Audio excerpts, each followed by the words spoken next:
Okay, here we go. Miss Right. Drew. Hi. Hi. Yeah, so I want to just thank you again for taking the time to be a part of this conversation. I listen to your podcast quite often ever since I found it, and it Oh, just awesome. really makes me feel like I am not alone. And I think that that's so important when it comes to mental health. So yeah, thank you so much. Yeah, of course. And I'm really glad. Sometimes when you start a podcast, you feel like the only people listening are people who you know. And Yeah. so I think like when you emailed me, I was so excited because I was like, oh, someone who's like legit is a journalist, like is listening to my podcast.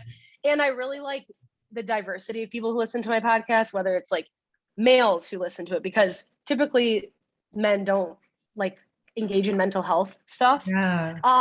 Which is a huge stereotype we can get into later, but like I just really like that you found it and listened to it. And my number one goal is to like help people, Mhm. and even if it's like funny and silly sometimes. So yeah. Yeah, that's what I love about it actually. But Thank you. I want to start at the beginning, so to speak. Hmm. Just like ask you about your background, where you're from, where Yeah. you're at right now. So yeah, where are you from? So I'm from Deerfield, which is like a suburb outside of Chicago. I was raised Jewish, and the majority of my town was Jewish.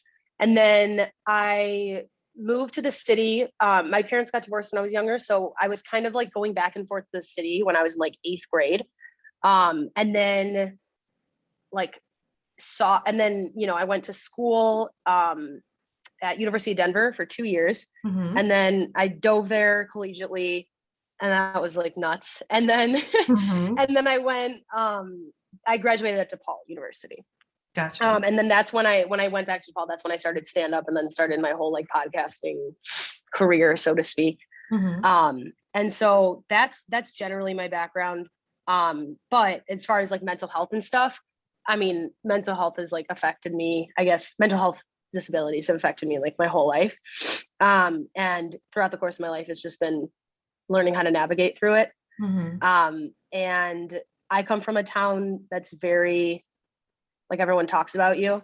So it's very like North Shore, so to speak, if people know what that is. It's like everyone's gossiping and stuff like that. So I think for me, um, that only made my mental health worse, just because I thought that if I was like open about my depression or my anxiety or my OCD, which is like my main monster, I guess, so to speak, Yeah. that like I A would have no one to talk about it with, and then B feel very ostracized. And I wanted to be perceived, I guess, as normal. So it was difficult for me to navigate the world. Now I'm like the most open person because I have a podcast about mental health. But Mm-hmm. what I'm trying to say is it took me a while to get there. Yeah, for So sure. yeah. Yeah, I totally relate to the whole your town kind of being this gossip mill. Oh my That's God. Yeah. exactly what, like, I grew up in a small town in Texas. I'm like up the street Mm-hmm. from that town now, but yeah, it was very much like, I don't know, it was strange because my family was a part of the rumor mill. And Mm-hmm. like when certain things went down with our family, then it became like we were the ones being talked about. And then it was like, oh shit, like this is what it feels like. Like now I understand why this is like not healthy. So yeah, I Mm-hmm. completely Mm-hmm. understand where you're coming from there. It's difficult because I grew up going through a lot of things that my peers never went through. And so for me, that was super difficult because I had like a troubled brother, so to speak, if you want to use that term. I mean, my brother has always been, he's an addict, he has autism. So like it's like a whole, it's a lot of layers, but Mm-hmm. um like it was always like we were going to be the talk of the town because like a police car would show up and he'd get arrested for like doing drugs. And it was just like very difficult to know A, how I felt, and then B, how to deal with like also knowing people know about it and then like Yeah. letting that get to me and letting it affect my mental health. And so that was very difficult for me growing up. Yeah. Okay, so you've spoken a little bit about your family, but if you're comfortable talking about it, like what was your environment like? Like, what kind of things were Yeah. going on in the house? Yeah. So I was always kind of like the trusted child because my brother wasn't, and I only have one biological brother. Now I have four step siblings, but like they didn't come into my life till way later. And so growing up, For me, it was very like I had to be perfect, because if I wasn't, then I would be like, my parents are going to crumble, because they have such, like, my brother's like having twins. Like he, was going from boarding school to boarding school. My house was like, and I hate to say it, my childhood was great. Just like, it was very fun. There was nothing like, I'd say bad that like affected me, but I guess it was more like my middle school years that got super crazy, where my brother was constantly in boarding school, and anybody who asked about him, I'd be like, oh, I don't know where he's at. Like, because I was so embarrassed to open up about it. And be like, yeah, he's in boarding school. He has behavioral issues. He did drugs at an early age.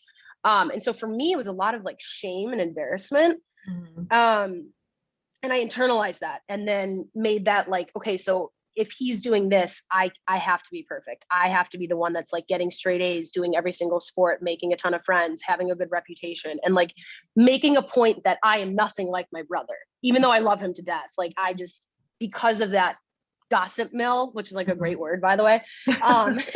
Yeah. I like almost was like, let me do everything in my power not to feed into that, because I want to show people that I'm not like that.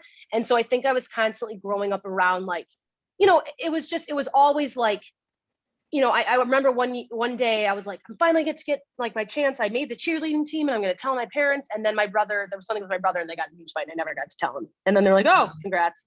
And it was just so like, that hurt me so much, because I think I always was trying to find like my break to kind of be like, here, I got it and whatever. And it was a lot of like, I couldn't express my problems because I felt like it would burden my parents. And I think a lot of people go through that. And most people in families have like the one messed up, so to speak, kid. And then the person who's not like that feels like they need to kind of compensate and be like perfect. And so that's really the environment that I grew up in. And I had OCD since I was 6, and then ADHD when I was 6. I don't think I have ADHD. I think it gets diagnosed a little bit in the sense that like it was my anxiety distracting me. It's not really like I have a short attention span. It's very just like my thoughts kind of consuming my mind.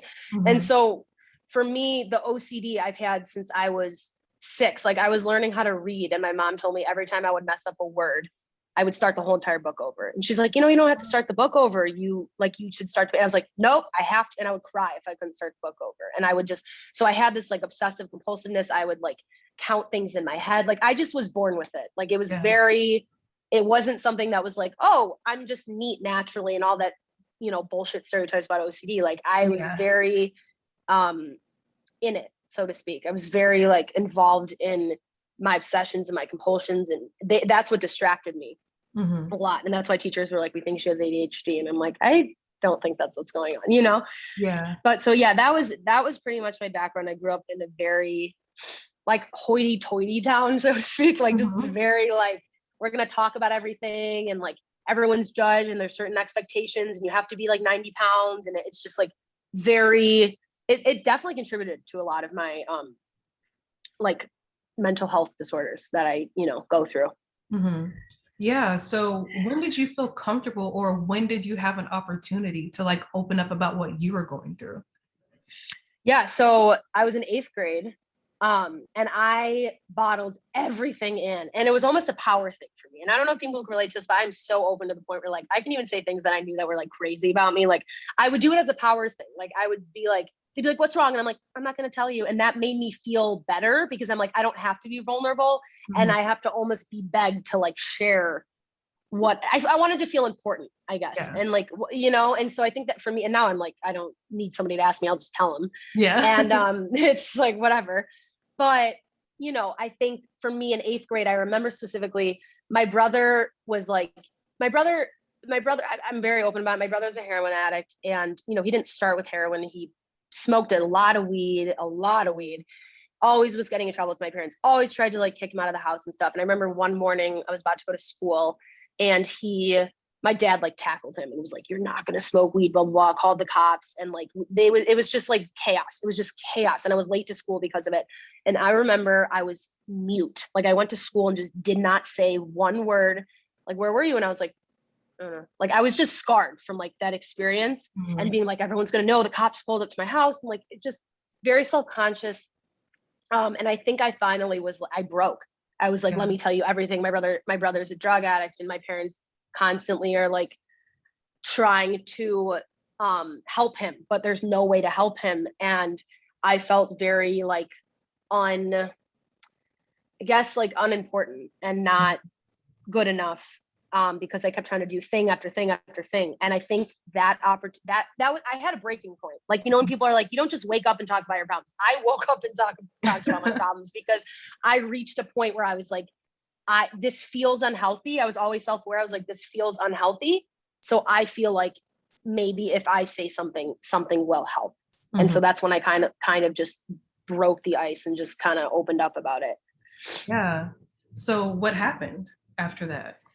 So I think I think it was like a rush for me. Like, I really don't remember, because I have a bad memory. I tend to, and I don't know if you're similar to this, I tend to, with my disorder, block things out, because I think it's a coping mechanism of being like, I just blacked out and I don't remember, you know? And for me, I think it looked like saying things and being like, I want to go to therapy. And then I started therapy, I think my freshman year of high school. And I just got to say everything. And I was like, oh my God, this feels so good. Like, do you know how fucked up my family is? Like, all this shit.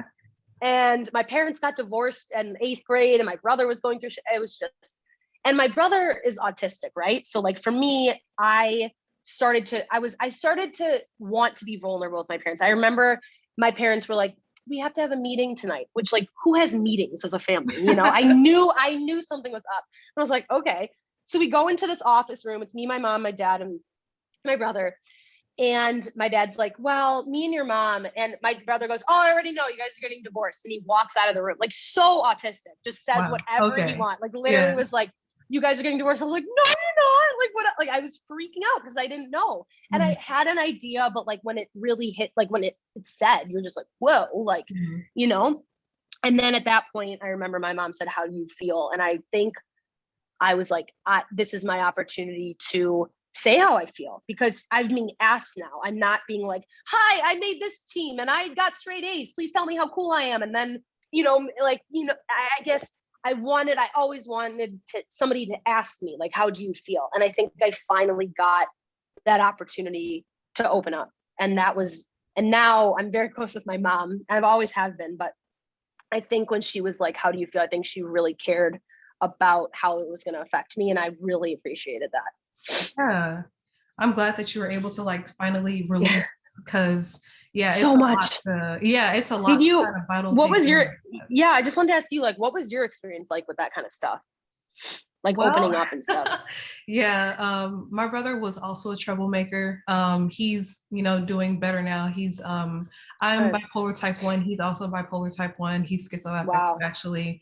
So he just like had a lot going on. When he was younger, he was getting into trouble. He was in and out of jail. You know, he was just someone that cried out for attention in various ways.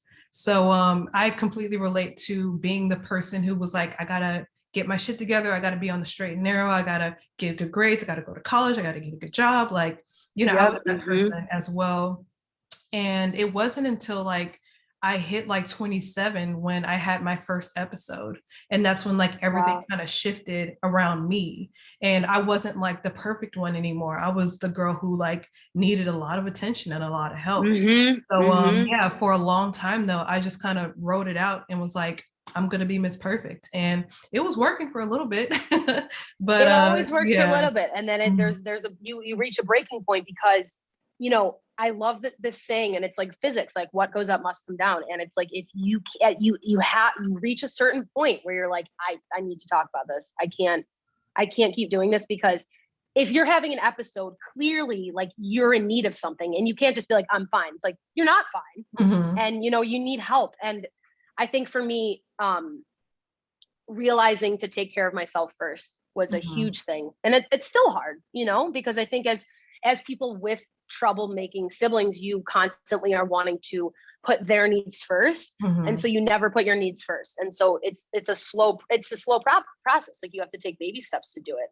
Yeah, absolutely. Yeah. Yeah. Okay. So let's talk about Doing Time. I am just like in love with the title, like the way that you open up the show. So just tell me about, like, how did you come up with this idea? Yeah. So in college, I majored in psychology, always wanted to be a therapist. And then I started doing stand up and I was like, holy shit, this is what I want to do, you Mm. know? And I felt like I was always the person, like, even at my diving team. And we had this banquet at the end of the year with all the parents. And my coach gets up and he goes, Drew is our team. She's not only our team captain, but she's our team therapist. And so for me, I was always that person. And so I think I wanted to have a podcast because in the comedian world, you don't just do stand up anymore. It's not the 1960s. No one comes into a bar and there's not a casting agent that goes, hey, let me give you a Netflix special. I mean, you got to hustle and grind and do all this shit. And I was like, I want to do a podcast, but I don't want to be one of those comedians that just sits there and talks about comedy. Like, I need a unique concept. Mm. And I was like, and I always wanted to be a therapist. So I was like, what if I have a podcast about mental health?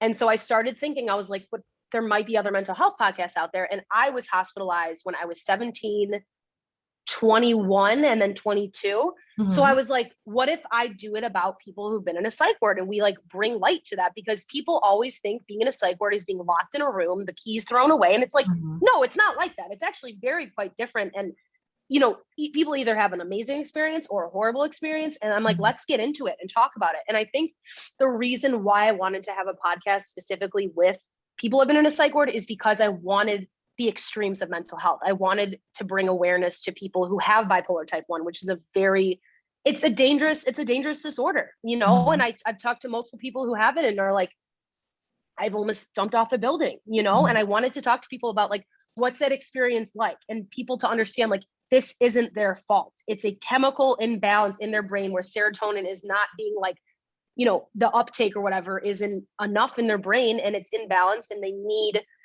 need to get help. And so I think for me, I really wanted to like dig deep and talk to people about it and bring awareness to it. And I know that there aren't a lot of podcasts like that. And so I was like, I want to bring not only awareness, but I know that talking about it helps people, because I would listen to podcasts that were kind of remotely similar to mental health. And I was like, oh, whoa, people think like this too. Like, holy shit. I thought I was crazy. And then I started like hearing people having similar thoughts to me. And I was like, oh, we're all the same. Like, we're all humans. We're all the same. We all go through the same bullshit. We can all relate to each other. Yeah. Let's talk about it.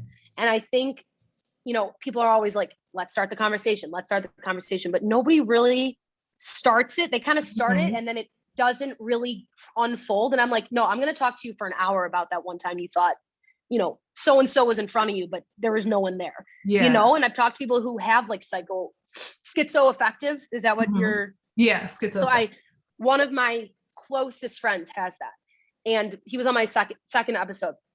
And I loved talking to him about that because I'm like, I want people to realize that these are normal people. They're not the people that you think are like, I don't know.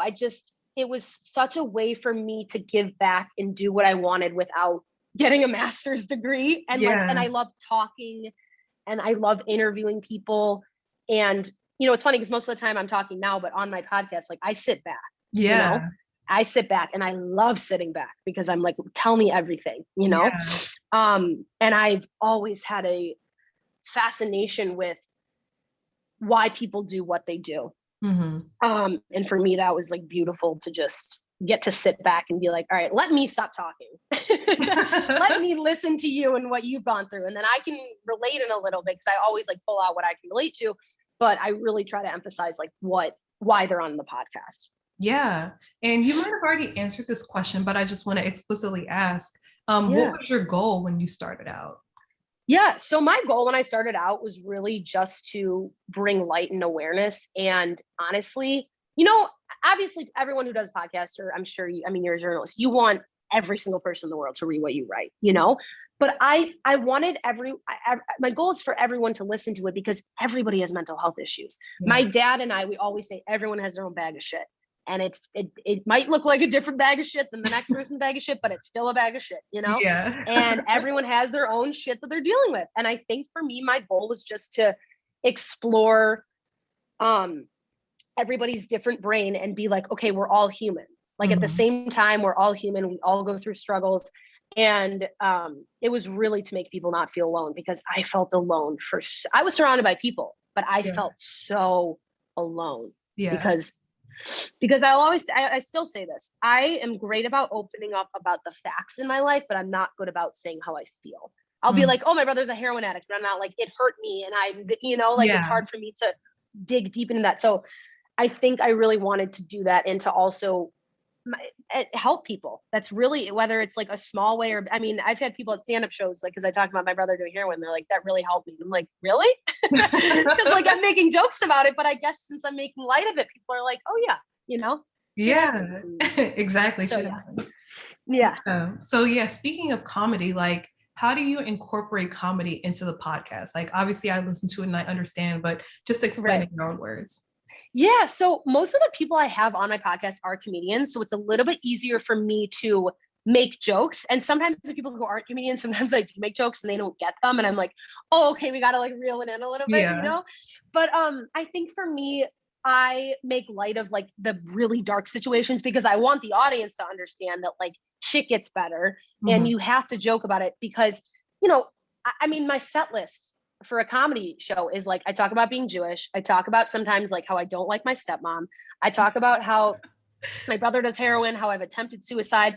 And it's like all of those things for me are a way to cope. And I think I almost try to make light of it on my podcast and make it an effort to let people know that like, it doesn't have to be as dark as you think it has to be. And there's always light in some way, shape or form. I mean, I'll tell you my closing joke that people either love it and I get an applause break or people are like, go fuck yourself. But my last joke, I talk about how I went through a depression and I had a really hard time with my anxiety. And my premise is I'm a super competitive person, very competitive. And I used to dive in college and I dove at the same time that I was like very, very depressed. And for me, that looked like anytime I didn't get first place, I was constantly spiraling down into this anxiety, depression hole. Why didn't I get first? And finally, I attempted suicide. And when I attempted suicide, I went to the hospital and there was only one other lady there who also attempted suicide. And she tried to kill herself by taking 80 Xanax, which is like crazy, right? But then I started thinking about myself and I only took like a quarter of that. And I was like, how in the world did she take me out of first place? And so people like, and I'm like, I'd rather die in first than be alive in second. And people either love it or they fucking hate me for it, And it's I do other jokes. Like someone jumped off a building recently and I was like, but like, if I think that'd be the worst way to kill yourself because like I used to be a gymnast. So if I jumped off a building, I'd stick the landing. And so everyone, and it's like, people either, but the thing is that I've had people be like, that helped me because like, it's hilarious. Like you're not making people feel bad for you. You're like, no, I'm joking about it now. And I've gotten through it enough to like kind of make light of it, Yeah. And so, and it's my perspective. So I can talk about it. It's not like I've attempted suicide. I can talk about suicide, you know? So when people get mad about it, I'm just like, well, I can talk about it, Yeah. You can, but I can't because I've been through it, Exactly. So. And I think people are so like afraid to talk about those topics now because I get it. It's very like sensitive, but when people have actually gone through those experiences, like at what point are they able to be open about it, Exactly. And I think it starts little, like for me, I had a big explosion with my emotions because I was holding in so much. But I think if you just say to your friend, and it might be really hard, hey, can we talk about this? Like that is just a little tiny crack of the door to open it up and be like, hey, I'm feeling this, this, and this. And, helping people feels so good because I know that other people have helped me, and I want to like give back. And I think making light of it is it's fun too. Like it's fun to just talk about it and not be so serious and somber because look, like you can make anything into like an issue. I feel like there's a lot of things you can make into issues, but if you just constantly are like, you know what, shit happens and you got to get over it and you got to get through it, it makes it so much easier to get through. So much easier. Yeah, especially like I said in my email, I've been hospitalized 4 times and it was like I was just like out of the gate very sorry, my dog is like eating something and I'm not sure what is in his mouth. Oh, it's a piece of lettuce. How healthy. All right. So fucking crazy. Oh, man. So sorry, you've been Yeah. hospitalized 4 times. Yeah. I was just I just mentioning interrupted you in the most darkest of moments. I was like, speaking of making it light, my dog's trying to eat like a backing of an earring, and I just straight up interrupted you. I'm so sorry. Go ahead. Okay. I mean, it's like kind of in the vein of what we're talking about. Yeah. It's like not giving a shit. Like, I care about what I've been through, obviously. Like, I've been through some tough times. I've been through depression. I've been through mania. Like, I've experienced it all. But like at the end of the day, like, I have to stand up on my own too. And I have to be like, yo, I went through this. Some of this shit was hilarious. Some of that shit was dark as fuck. But like at the same time, I can still like stand here and talk to you about it and not feel embarrassed about it or feel like I have to hide it from you. I think when you get to that point, though, you've talked about it enough where the shame starts to dissipate. Yes. Because when you have shame, it's harder to talk about, because you're going to feel shameful about it, and you don't want to feel those feelings, because feeling those feelings fucking sucks. Yeah. But once you get through that, it is like the other side is just beautiful. You know, like I went to, and I don't know what, and it sounds like you're in a better place, but for me, what saved my life was this OCD program for exposure therapy. And that shit kicked my fucking ass. Like, sorry to swear so much, but that kicked my ass. Like, I was exposure after exposure after exposure. And for people who are listening who don't know what exposure therapy is, it's basically like if you get claustrophobic and it like panic attacks because there's a girl in my program who went through this, who you're scared of elevators. They'll put you in an elevator and say, deal with that shit, because they're trying to let you know that life, you can, like we said, everything that goes up must come down. Life will hit you in the face, and you can only go so long with avoiding these things. And so for me, I mean, my exposures to normal people would sound like the dumbest stuff, but to me, it was like, I'm going to die. Like, for example, I had an eating disorder that was very OCD focused. Like, I had to eat at 9 a.m. and then at 12 p.m. and then at 3 p.m. And if I varied from that, it was like game over. You know, I was crying, I was depressed, because I was so trying to control the things I couldn't control that was like out of control in my life. And that I used that as a coping mechanism. And so an exposure for me was to like be tossed a random snack at 2 p.m. and I ate it because I was hungry. And then I fucking flipped my shit. Like, I was crying. I was like, I shouldn't have eaten it. I'm going to get fat. We're going to get fat from a Nutri-Grain bar, like my ass, you know, like I was freaking out. And then, you know, and then once the anxiety and the shame and the fear dissipates, I finally was like, nothing's going to happen. Yeah. I'm going to shit it out. Why am I scared? You know what I mean? Like, why am I fucking scared? Yeah. And so I think like that, allowing myself to be exposed to the things I was I mean, this is an exposure for everyone, but I was afraid of people judging me. So I would walk around with a Post-it note that says, please judge me. And then I would have to pick table topic cards, pull them out and say, you know, something would say like, what's your favorite food? And I'd be like, my favorite food is apples and honey. And they'd be like, that's so weird. And I would actually feel that like anger inside of me. And then later I'd be like, you know what? People judge me. Who cares? That's their problem. But it was enough to teach me the fact that like shit's going to happen and I'm going to have to face my fears eventually. And that helped me so much. You know, some people can't do it, but if you feel like that's what you need for like exposure therapy and stuff, it's not just for OCD, it's for anxiety. That is what really turned my life around. And I still to this day use those skills. Like I do exposures. Like one exposure I did recently was I have a fear I'm never going to pay my credit card off, which I do the second it pops up into my account because I have OCD. And so my exposure was to wait 2 weeks to pay it.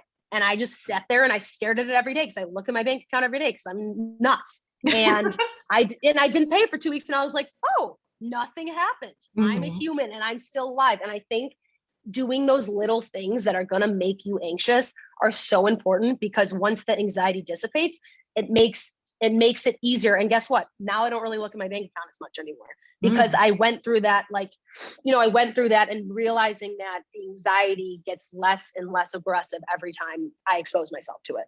Yeah, I mean, I honestly had never heard of exposure therapy, and Yeah. I have massive anxiety, like crazy out of Okay. this world anxiety. So that's something that I'm definitely gonna look into. Let Yeah. me ask you a question. What would like your first exposure be if you were like, let me like face one of my anxiety? Like, cause okay, so for me, it was like reading because I have issues with reading and like rereading things to the way that I want to Mhm. interpret them. I had issues with food, and then I had issues with people judging me, people not thinking I'm perfect. So then I Yeah. would like expose myself to that. So what would be like your three exposures? Oh man, good question. Okay, so I know number one, I already know what it is. So long story short, I started a TikTok about mental health and being Okay. bipolar and everything.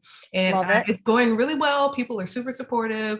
And I am just scared to death to look at the comments. And I have Mm. like people like my sister and my close friend Laura, they'll look at the comments and they'll be like, this is overwhelmingly positive. Like, this is beautiful. You should like look at what these people are saying. And I'll be like, oh, no, I can't do it. I can't do it. Like, I'm just scared to death that I'm going to see that one negative comment that's going to like send me into a tailspin. So So, so this is the therapist in me, but okay. what would how would that because I can because so I've had negative comments, so I can go into that real quick. But what would that negative comment do to you? Like if you read like, oh, this sucks and bipolar is not real. Like what if someone said that? They have said that. But You're like, this I've been exposed. Yeah. yeah. And I think that's why I've kind of closed that door, because I have, and I've like noticed how it's affected me. But Mhm. like basically like it doesn't do anything like physical or tangible, it's like nothing Mhm. happens, but it's just all up here where I'm like, that's all I think about, like I'll go to sleep thinking Mm. about it, I'll wake up thinking about it, and that's the kind of thing that happens. But the funny thing with the exposures though is the reality of it is if somebody did comment that, I don't think it would affect you as much as you think it would. Yeah. Because if you're like because so for example, I posted a video that got a lot of views and um really good feedback. It was a Jewish joke I made, Hmm. and then I had comments like, this is why Jews shouldn't run the media, gas her, like Oh my really god. bad anti-Semitic comments. And I thought they would affect me, but and women aren't funny. And then I posted a video about me getting a breast reduction, a joke about that. And someone was like, they took her humor also. And I was like, that for me, I almost first of all, I felt like I made it because I got haters. So I was like, hell yeah. But Hmm. then the second thing for me was I realized that I feel so bad for people who actually not only take the time to do it, but then also do it, comment, and then like, let me go on with my day. I just told someone to go Yeah. gas themselves. It's like what must be so wrong in their lives that they have like I flip it around on them versus how does this affect me? I'm like, wow, that is so pathetic that they Hmm. have to sit there and comment from like a username that's like user 01987, Yeah. like some random ass person who has no significance to my life. And I just thought like, wow, this is so sad that like anti-Semitism this aggressively is still going on. Yeah. And so I think that, and I don't know if that would help you, but like have compassion for those people instead Yeah. of being like, wow, like don't take things personally and know that whoever's saying that there's a screw loose. There's a Yeah. couple screws loose up there, They're dealing with their own thing for sure. And that's Exactly, kind of how exactly. I've tried to like put it into perspective, is like, how miserable must you be to go onto somebody's like creative piece of work that they're trying to like help people with, or like make someone laugh or whatever, and then like say what you got to say, and then like be like, all right, I'm going on about my day, like fuck what they feel. Mm-hmm. So Right. anyway, thank you Yeah. for that. I appreciate it. Of course, of course. Yeah, so I just have a few more questions. Um, Perfect. yeah, so I think I already asked that in a roundabout way. But yeah, I feel like I've been open about my own hospitalizations because I just wanted to like put it out there before anybody had a chance to like wonder about it. So do you feel like that has been your approach, or did it take you a while to be open about what you've been through? So I've always been open about who I am because I Mhm. know I am an anxious person. Like even like I went to a show the other day. Everyone's like, "Are you okay?" And I'm like, "This is just me," you Mhm. know. So I don't have issues talking about my OCD or my anxiety or my eating disorder because I'm so past it. But I think what's hard for me to talk about is my hospitalization, which I do talk about, but it's a little close to the heart just because there's such a stigma with how severe your anxiety. It's like, oh, she's that anxious. You know, it's, oh, her eating disorder was that bad. And I think it reaches such a point where it's like, you can go to the hospital if you're actually just feeling anxious and you want to get help and medicated, you know, but people think that you have to be like losing your goddamn mind to be in the hospital. And so I think that the stigma affected me so much that's why I wanted to like call it doing time and being like, I did fucking time. I was in a hospital for a week and then another week, and, you know, and so I think for me, like the hospitalization approach was more having people on to talk about it and then me kind of open up to relate to it, because I wasn't necessarily ready to expose every single thing about me, which is super difficult. And I definitely have exposed certain things about me, but I think there's also stuff that I still keep close to heart because I am afraid of the stigma. And I will openly admit that, because I think it's important to say that, because it's important to be like, I run a podcast about mental health and I still have shit that is hard for me to talk about. And I think that just goes to show how, you know, we're not there yet about, you know, in society. But I think it's slowly getting there, especially talking about it. And talking about it is so great. And I don't think people understand that, because it normalizes it. It's like, wow, that person was in the hospital. Oh, she's so cool, you know? And so I think for me, getting people on who are similar to me really helped me open up about it. Good. Yeah. And I completely understand like feeling still a level of stigma, even though like we are equally or we're similarly open about like certain experiences and certain things that we've been through. But yeah, there's some shit like at this point, I'm like, I'm taking that to the grave. Like, I'm not telling anybody about that. And it's because like, you know, like it's still like that level of stigma, and it's really unfortunate, but we are making progress in some respects. And yeah, I don't know why I didn't mention this earlier, but just again, like the title of the podcast and the concept itself. I think it was like the second or third hospitalization. I would call myself and leave voice messages, and I would just like talk like in a manic state about what I was going through. And I remember being like, I served my time. I've done 2 sentences, you know, and like being very vocal about that. And and being in the hospital the first time and like talking to my brother, who has also been institutionalized in a couple of respects, and just being like, I understand, like I finally understand what you've been through. So that's why that was a big part of why it's like, yo, like, who is this? Where did this come from? Like, how have I never heard about this? So yeah, I love the way that you've conceptualized it. Thank you. And you know, it actually started out as kind of like a joke with me, my friends, like my really good friend, amazing comedian, Kenyon. He was like, I remember when he met you, he's like, comedians don't do small talk just because like we're up there talking about everything and shit. So he was like, what's wrong with you? Like, you got anxiety? Like, what's up? And then he was like, have you done time? And I was like, that is the funniest way of approaching this shit. Like being like, I've done fucking time and I'm ready to like get out of there and be a person and ready to share my story. And he was like, he kept saying, have you done time? And I was like, why don't I call my podcast Doing Time? Because when I say my first question on the podcast is, how much time have you done? And if someone hasn't been in the hospital, I'm like, you don't understand. Doing time doesn't mean going, like being institutionalized and being sedated. Oh, no, it's not that. It's like spending a week in your house because you felt like you couldn't go up and do your, go out and do your everyday errands and work and function as a human being. That's doing time. You're wasting time. You're wasting time because you are trapped by this disorder that's affecting your daily functioning. And so I think people don't understand that doing time isn't as extreme as it's, I guess, stigmatized to be. It's more just like, have you had a week where you're like, shit, I just wasted this? And that's really what I'm trying to get at. For sure. Yeah. I appreciate you breaking it down like that, because it is like, it's not just the time spent in the institution or the psych ward or whatever. It is like, what led up to that? What happened immediately after that? What happened in the year in between hospitalizations? Like all that stuff is encompassed in this experience. Okay, so what has the show taught you about vulnerability, like your own and other people's?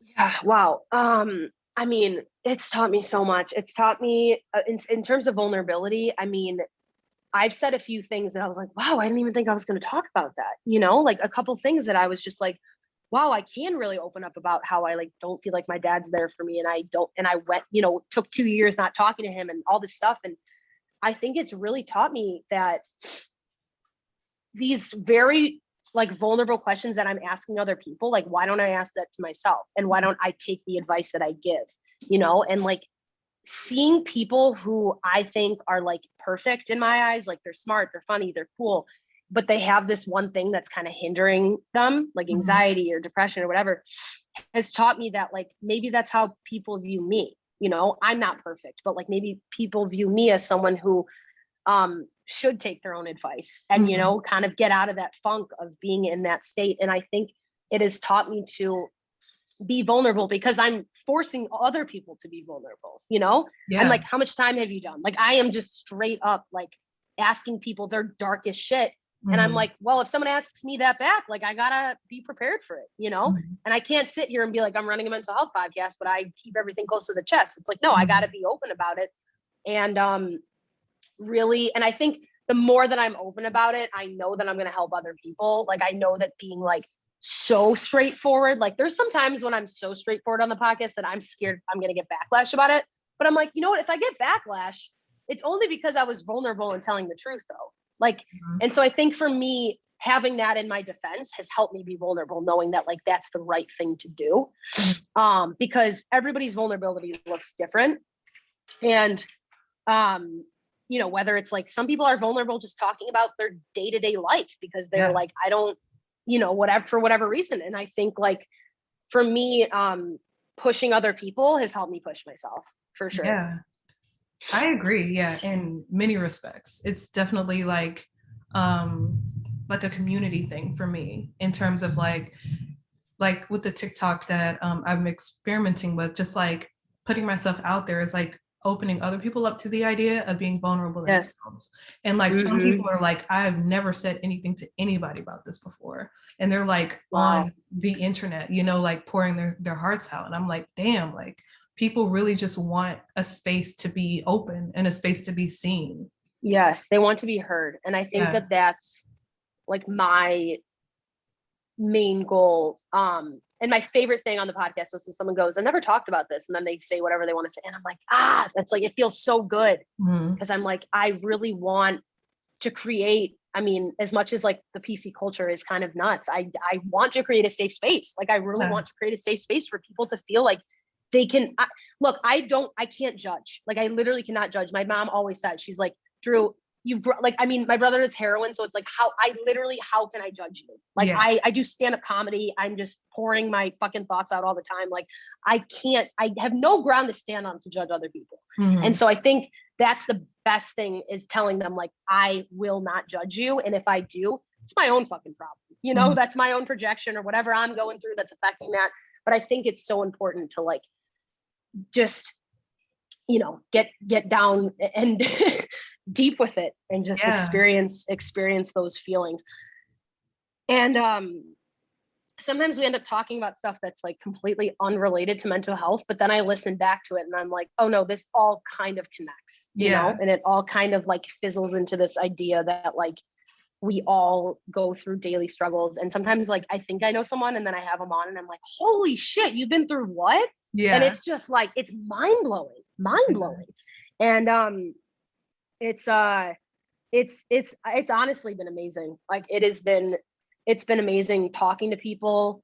And I hang out with them usually afterwards, and that's super fun. And we get off and I'm like, holy shit, dude, like that's great. Like, cause you know, during the podcast you can talk about it, but like afterwards I'm like, whoa man, like tell me about that more. Like, cause we're off air, like just tell me about all your shit. And it's definitely been a great experience. And I really want not more people to listen so that I get famous. I just want people to listen so that they know that like, A, they're not alone, and B, like we're all the same. We're all human. We all have very similar thought processes and very similar actions as a result of thoughts and behaviors and stuff like that. And I think that it's so important to stress that because people are going to realize that whatever they think is up here isn't that unique. And that in the sense, not that you're not unique, but in the sense that like, you're not nuts. You're not nuts. You're probably pretty normal. you know, Yeah. and it's what society tells you that makes you think that, but you're not. And I really try to stress that. And I am very open to having many different types of conversations on my podcast. I mean, I've had people who have schizophrenia, and then I've also had people who just have ADHD and they want to talk about what their experience in school is like. Yeah. And, you know, and everyone can relate at any point of the spectrum. So that's been, and I haven't talked about how what I've learned from it. So I appreciate you, asking me these questions, because it's really been a great experience. Yeah, that's what's up. I'm glad that you're able to like reflect and have a moment to think about the thing that you started and the conversations that you're starting and everything that you've done. Yeah. Oh my so God. yeah, yeah. My dog found a hair tie and he's like acting like a cat with it, like going crazy. So. Oh man, what's your dog's name? My dog's name is Rigby. Wait, let me show you guys. Please. Rigby, come here. He's a little Westie. He's a savage. This is Rigby. Oh my gosh. Oh my gosh. I know. He's so really nuts. He made an appearance. Hello. I know. He made a little appearance. Yeah, okay, awesome. Yeah, I just have one more question. I'm glad that we got that moment though, because I need that. Thank you. I like my YouTube is just like cats and dogs. My Instagram is strictly Westies, which is his breed. It just shows how like narcissistic I am, where I'm just like, everyone who has a Westie is so cool. I'm just like nuts, but yeah. Okay, so it's like a two-part question. Where are you headed next in your career as a stand-up comedian, et cetera, and where's the podcast headed? So right now I'm trying to like take both of those things to the next level beyond just like, let me keep having guests on. Like I'm trying to, which is really weird, and I'll be very transparent about this. When you emailed me, I got so excited because I was like, I've been wanting to either be on like another platform to talk about it, or have somebody that's really well known in the mental health field to come on my podcast to get more audience listeners to understand like that this needs to be talked about. Yeah. And so I think that's where I'm trying to take it to that next level. And how I'm going to get there, I don't know, but creating a Patreon, making sure that people know that like I'm really invested in this. And then second, with my stand-up career, same thing. Like I'm trying, it takes a while. It's not something that like you can just jump on any show. It's very like, you got to network your way up and be asked to do stuff. And so I think for me, after the pandemic, it actually got a lot better. I featured at Zanies, which was like one of my all-time like dream to do. It's like a big comedy club in Chicago. It's very, sorry. It's okay. It's very historic. So I just really wanted to like do that. And I got the opportunity to feature there. And so I think for me, like my main goals are to keep up the like club appearances, I guess, so to speak, and just perform at every club as much as I can and write as much as I can and add things as much as I can. And I think for me, the biggest vulnerability part is doing new material. And doing new material is very hard for me because I'm so OCD as far as the commas and the periods and all this stuff that I do. My jokes are very like set up, punch. It's not like I'm telling a story or anything. And so I think for me, like changing one period in a sentence for me, huge deal for comedy. And so I think like writing more and performing more is going to be what's going to take me to that next level. And those are the two things that I'm trying to do. I'm also creating a series about what it's like to have anxiety. So I have one clip that's posted on my Instagram.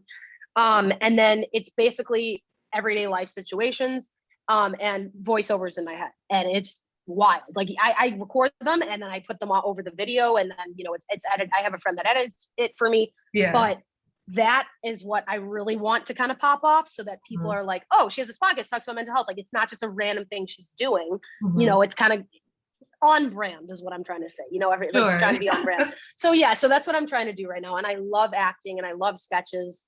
And so for me, just writing, that's really what I'm trying to do. Awesome. Okay. Yeah. Well, I hope I covered enough ground, but is there anything that you want to say or anything that you want to plug or whatever? Yeah. So, my podcast is called Doing Time Podcast. It's on iTunes, it's on Spotify, it's on like any platform. Mostly people listen to it on like iTunes, Apple Podcasts. And then my Instagram is the same thing at Doing Time Podcast. My personal Instagram for like comedy and like I post my shows on there and stuff. And my story is at Drew.Loryn, Loryn. That's how I spell my middle name. And then everything else, like TikTok is Drew Loryn. And I think I just want people to know that like, you should listen to the podcast to like feel related to and to not feel alone. And that's really my main goal. So, and I hope it does. And I hope it gets to the point where everyone's like, oh, let's just talk about it, you know? Yeah. So that's really my main thing. And I really appreciate you having me on, because I didn't even, half the things I said, I was like, wow, I didn't even realize I thought about this way, you know? So I really appreciate you. You asked amazing questions, and it's nice to be interviewed, because all I do is interview people. Yeah. So I'm like, wow, I get to talk. So yeah.